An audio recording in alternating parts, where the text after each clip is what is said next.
अगले 24 घंटे में बंगाल में कुछ बड़ा होने वाला है। बंगाल में राष्ट्रपति शासन से तोड़ी जाएगी दंगाइयों की कमर। क्या एनएसजी संभालेगी मोर्चा? ममता पर आ गई आफत।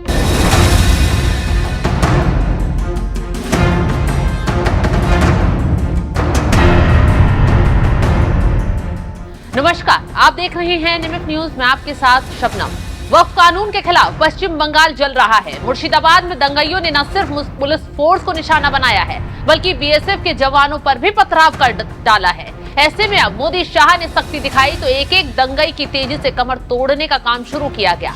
और नतीजा क्या रहा? ममता बनर्जी दंगाइयों पर डंडा चलते ही माइक संभाल कर बैठ गई, बौखलाने लगी, क्योंकि अभी तक तो ममता बनर्जी हिंसा भड़काने पर चुप्पी साधे बैठी थी, न दंगाइयों को रोक पा रही थी, ना ही पुलिस प्रशासन को सख्ती से दंगाइयों की कमर तोड़ने के आदेश दे पा रही थी। लेकिन जैसे ही जलते बंगाल पर मोदी शाह ने एक्शन लिया, खबर आई कि ममता के हाथ सब कुछ छीनता जा रहा है। बंगाल में चारों तरफ से राष्ट्रपति शासन की मांग उठ रही है। अब तो कहा यह भी जा रहा है कि एनएसजी कमांडो उतारने की तैयारी भी हो रही है। सुनते ही ममता बनर्जी इस कदर डर गई, तुरंत मीडिया के सामने आई और अपील कर डाली है। मैं सभी से अपील करती हूँ कि वे चाहे कोई भी हो, कानून अपने हाथ में ना ले, कानून के संरक्षकों पर भरोसा रखें। हमें उन लोगों की जरूरत नहीं है जो कानून के बाहर काम करते हैं। इसलिए मैं अनुरोध करती हूँ, जब कोई आपको भड़काने की कोशिश करे तो उसके झांसे में न आए। जो लोग उकसावे के बीच भी अपना दिमाग शांत रखते हैं, वही असली विजेता होते हैं। यही असली विजेता है। किसी को धर्म के साथ खिलवाड़ नहीं करना चाहिए। धर्म का मतलब भक्ति, प्रेम, मानवता, शांति, सौहार्द, संस्कृति, सद्भाव और एकता है। अचानक शांति का पाठ पढ़ाने घर से निकली ममता बनर्जी आखिर उस वक्त कहां थी जब मुर्शिदाबाद में हिंसा की आग भड़कनी शुरू हुई थी? जब तो साथ दे रही थी, भड़का रही थी कि वक्फ कानून लागू नहीं होने देंगी, मुसलमानों के लिए लड़ेंगी, उनकी जमीनों की रक्षा करेंगी। लोगों को भरपूर तरीके से उकसाया गया, बवाल करने के लिए उतरवाया गया। अब जब दंगाई भड़के बवाल करने लगे, खुद ममता की नाक के लिए नकेल बने, कुर्सी जाने की नौबत आई तो लोगों के आगे हाथ जोड़कर विनती करती नजर आ रही हैं, क्योंकि अब यही कहा जा रहा है कि ममता के हाथ में अब कुछ नहीं बचा है। भी कहना चाहूंगा, आज ममता बनर्जी जो कर रही हैं, ये उनकी राजनीतिक कुशलता नहीं, विवशता है। क्योंकि अब कट्टरपंथी तत्वों के हाथ में तृणमूल कांग्रेस की सरकार बंधक हो चुकी है। ममता बनर्जी जी के हाथ में अब कुछ नहीं रह गया है।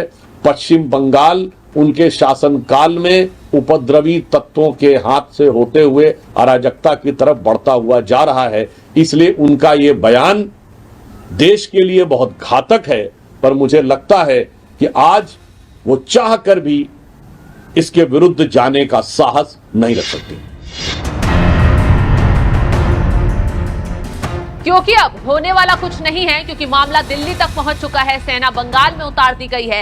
एक एक का चुन चुन कर हिसाब किताब भी किया जा रहा है। अब तक करीब 150 से ज्यादा दंगाइयों की गिरफ्तारी हो चुकी है, लेकिन शांति बनने के बजाय माहौल और बिगड़ रहा है।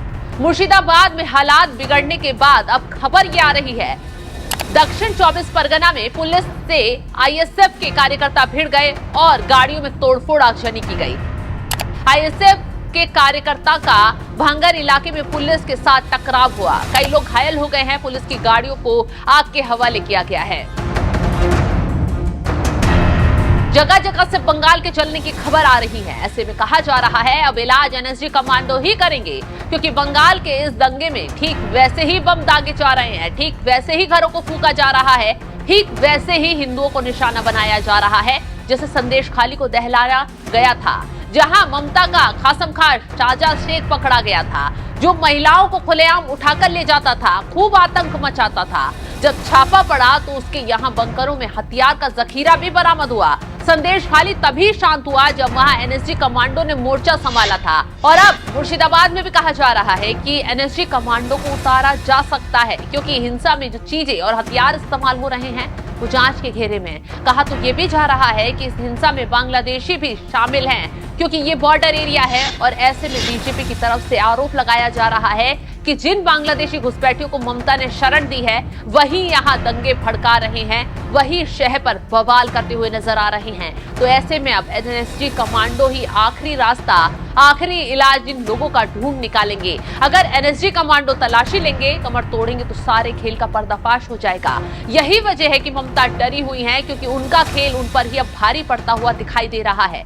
कब बंगाल के हालातों पर राष्ट्रपति हस्तक्षेप कर दें, कुछ नहीं कहा जा सकता। यही वजह है कि दिल्ली से तेजी से नजर रखी जा रही है। खबर तो ये भी आ रही है कि 24 घंटे के अंदर बंगाल में कुछ बड़े एक्शन की खबर सुनने को मिल सकती है और ममता का उस खबर से बुरा हाल हो सकता है। फिलहाल जिस तरीके से ममता अपने ही जाल में खुद फंस गई हैं और अब दिल्ली से बंगाल को कंट्रोल करने की तैयारी शुरू की जा रही है, उस पर आपका क्या है कहना? कमेंट कर अपनी राय जरूर बताएं और तमाम खबरों की अपडेट के लिए आप जुड़े रहें।